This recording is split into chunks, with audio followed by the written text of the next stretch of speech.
ملک کے مایہ ناز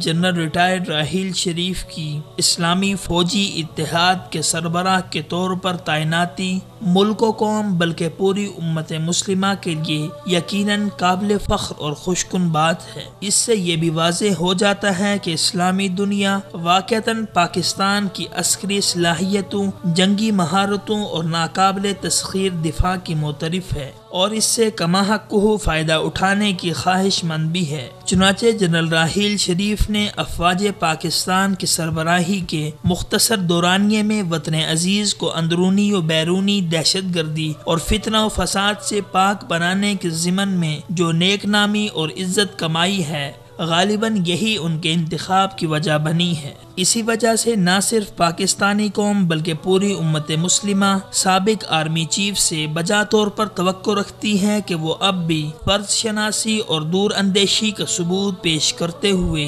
اور بہترین عسکری تجربات کو اسلامی ممالک کی مشترکہ افواج کو منظم بنانے کے لیے بروئے کار لائیں گے، کیونکہ اس وقت عالم اسلام داخلی و خارجی سطح پر استعماری جارحیت کا شکار ہے اور مختلف عوامل کے باعث دہشت گردی، عسکریت پسندی اور داخلی تصادم کی فضا میں دن بدن اضافہ ہو رہا ہے اور عالمی طاقتیں سوچے سمجھے منصوبے کے تحت اسلامی ممالک کو انتشار کی جانب دھکیل رہی ہیں تاکہ من پسند نتائج حاصل کیے جا سکیں۔ ایسے حساس حالات میں اسلامی ریاستوں کا بھرپور عسکری اتحاد اور اس کے ذریعے سے جغرافیائی سرحدوں کی حفاظت، داخلی امن و امان کو مستحکم بنانا اور اسلام دشمن طاقتوں کو مؤثر جواب دینا یقیناً وقت کی اہم ترین ضرورت ہے۔ اگرچہ 2015 میں تشکیل پانے والے فوجی اتحاد سے یہ امید بن چلی تھی کہ مسلم ممالک داخلی شورشوں کے خاتمے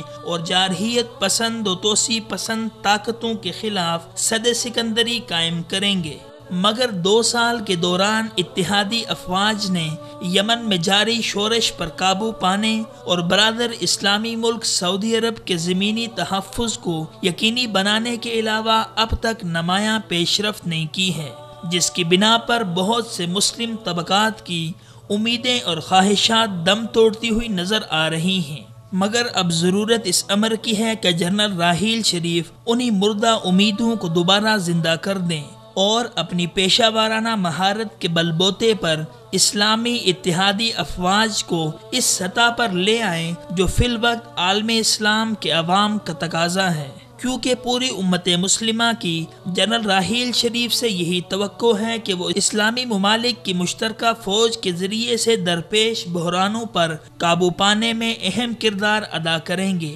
اور مسلم امہ کو فرقہ واریت، دہشت گردی، انتہا پسندی اور اس نوعیت کے دیگر مسائل سے نجات دلائیں گے۔ تاہم اس کے لیے یہ بھی ضروری ہے کہ اتحاد میں شامل تمام ممالک یکسو اور یکجہت رہیں تاکہ نئی فوجی قیادت کو فیصلہ سازی، حکمت عملی وضع کرنے اور منصوبہ بندی کے لیے مشکلات اور رکاوٹوں کا سامنا نہ کرنا پڑے۔